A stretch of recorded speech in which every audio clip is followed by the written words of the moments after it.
most of your listeners will have heard you mention the name Sydney Banks, but our listeners may be unfamiliar with him and his name. Could you perhaps paint a picture of who Sid was and what he meant by the three principles that you've kind of just alluded to Sure. in there?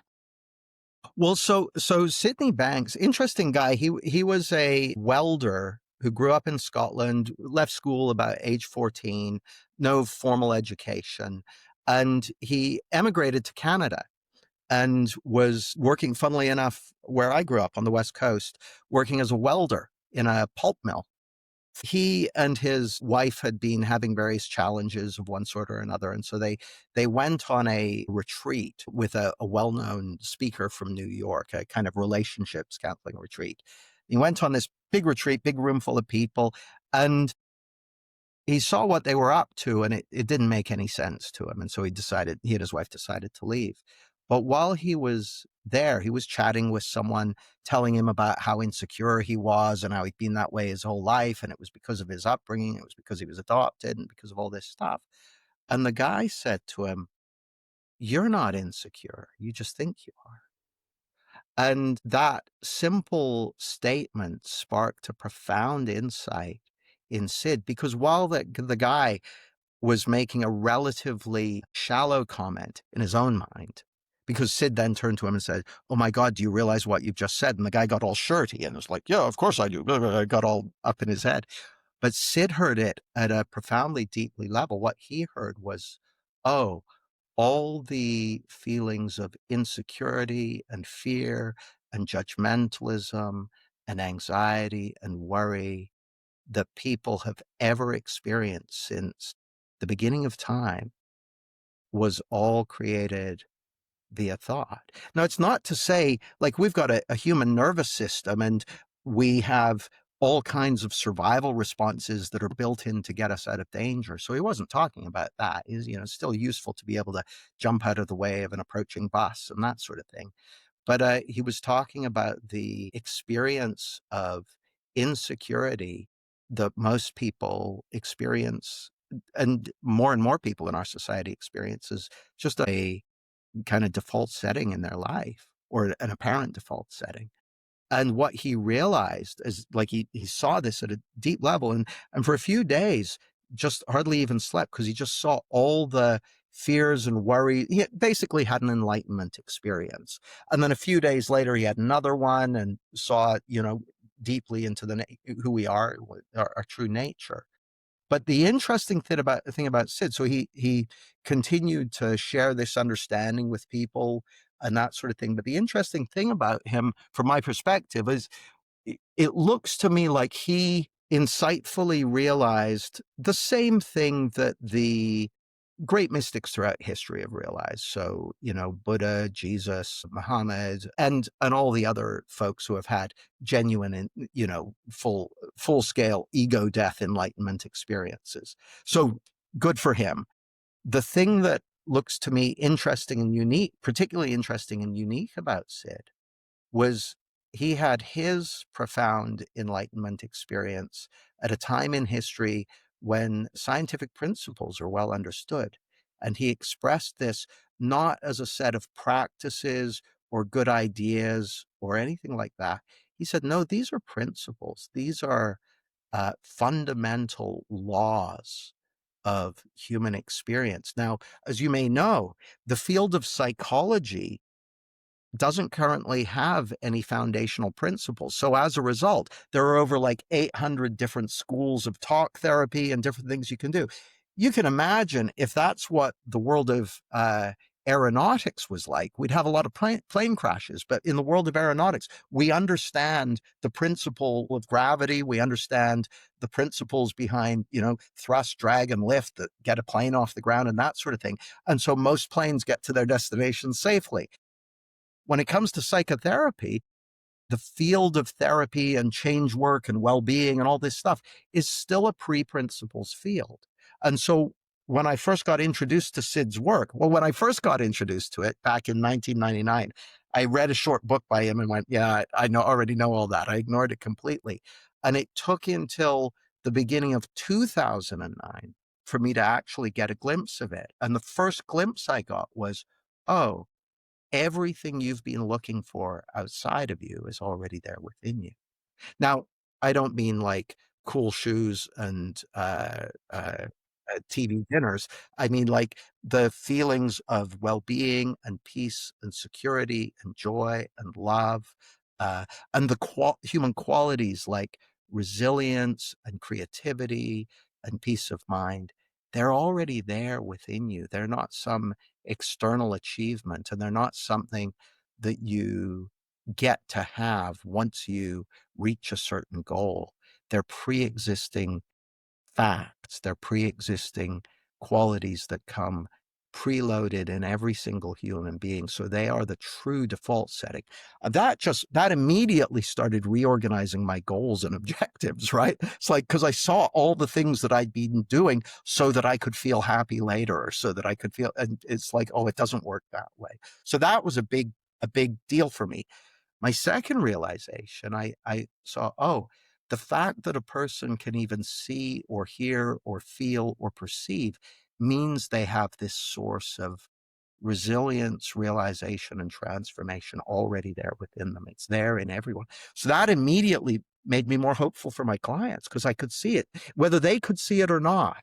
I could see that it was there in them, and they would start to pick up. They would be like, they could feel my confidence that that they already had it, and then they'd have a look and they'd discover that they did. So that was a big insight. My third insight happened. I'm only going to go through three of them. I'm not going to take you through all 192 of them. My third insight was a few months later, when I realized, oh, these are principles. I was in California at a mastermind group, and at the end of the first day, we listened to a Sid Banks recording, and I was like, yeah, that was quite nice. And I fell asleep. I woke up the next morning. I was like, oh, these are principles. This is the future of psychology. This understanding is to psychology what the discovery of germs was to medicine. And that was like massive light bulb moment. I literally picked up the phone, called my office and said, we're changing direction. There's principles for psychology. This is the future. So that was 16 years ago as we speak. And the journey continues.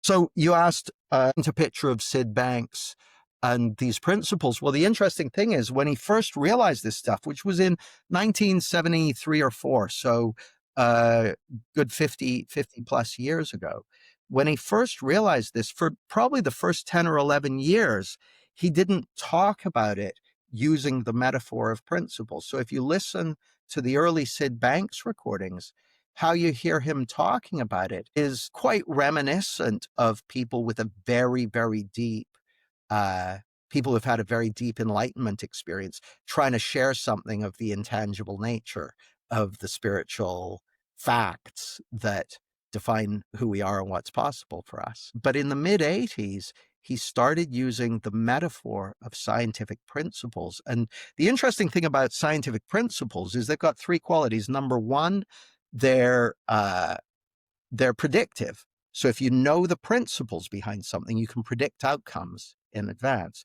Number two, they're explanatory. Given the principles, you can explain outcomes, you can explain situations.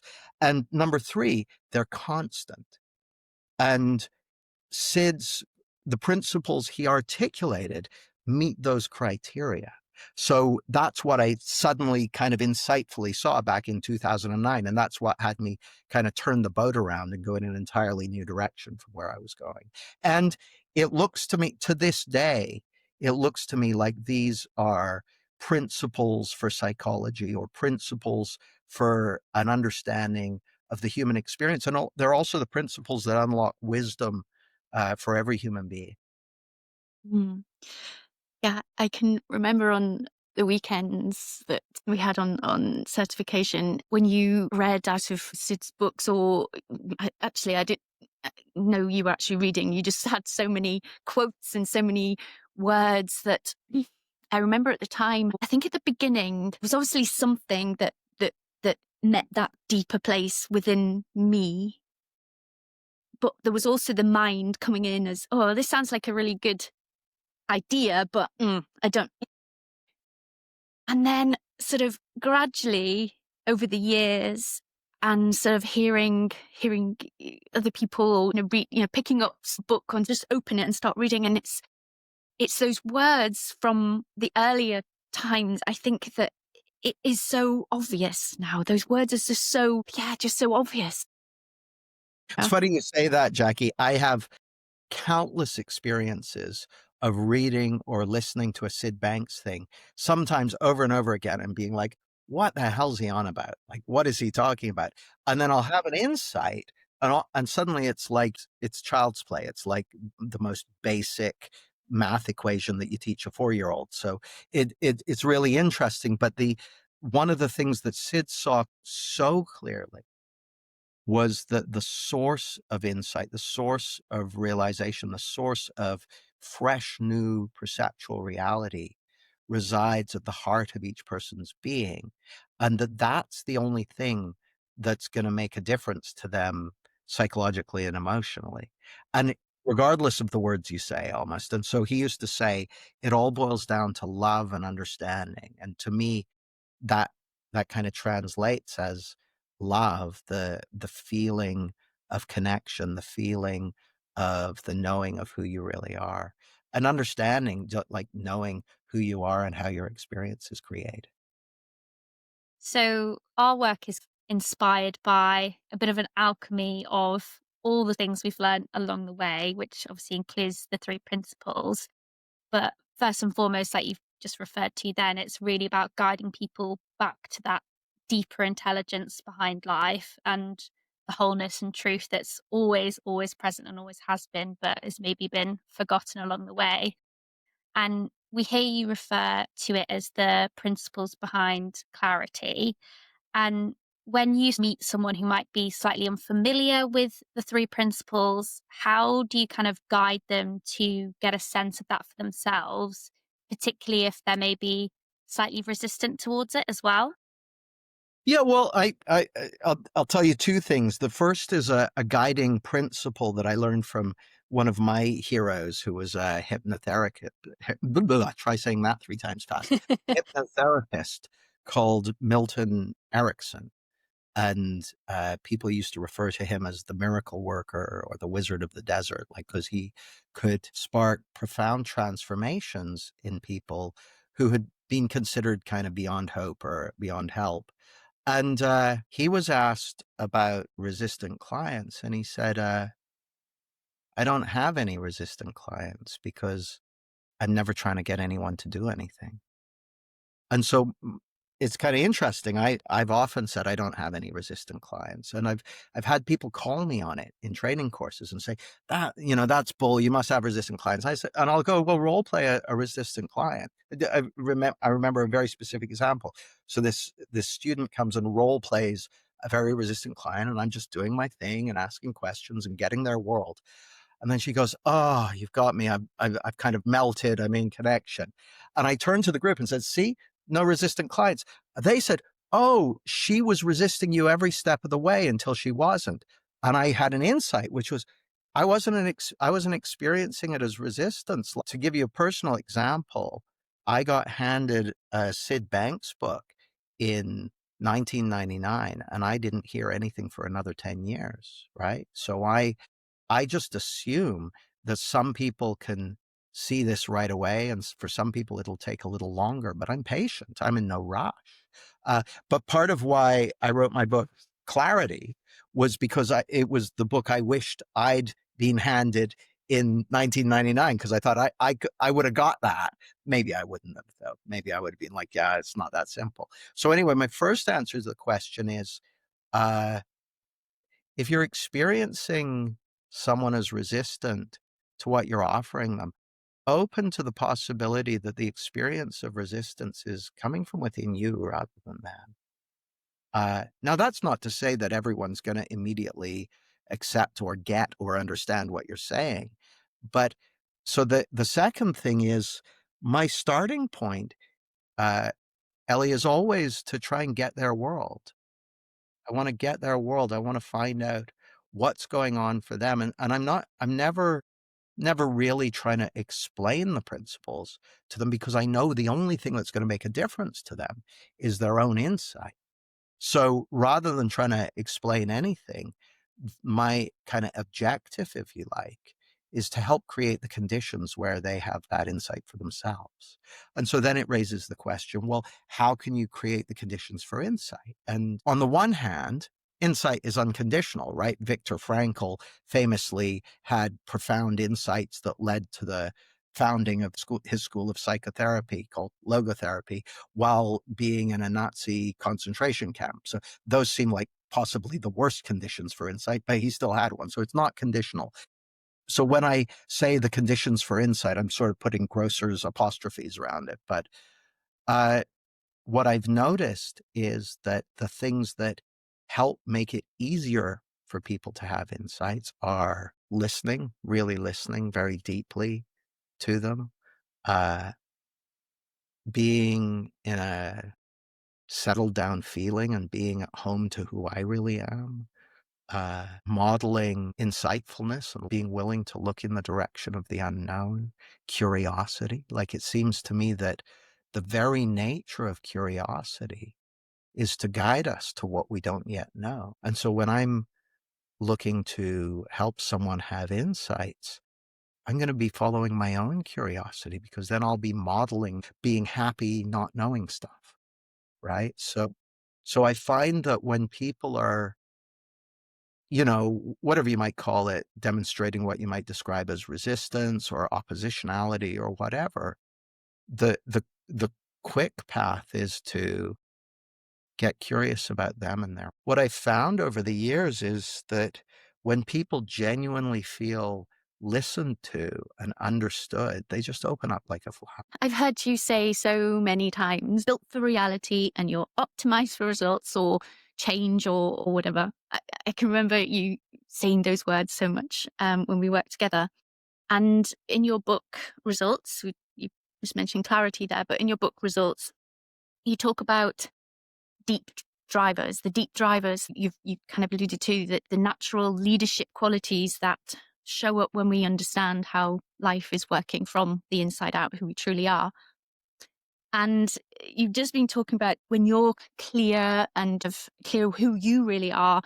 We talk about the sort of the ripples that we show other people. We're, like you say, modeling for other people. And Yeah, mental health is contagious. yeah, absolutely.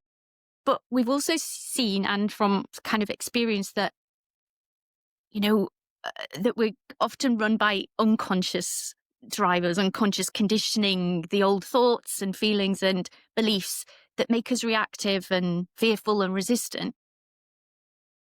When we kind of see for ourselves what is really going on, everything about who we are in that steady, grounded, solid clarity, capacity, everything, it it creates those conditions. And I always remember the clarity, the connection, and the recalibration of the self, of who we really are. So how do these deep drivers that you're describing differ from, obviously, the unconscious drivers that most of us operate from?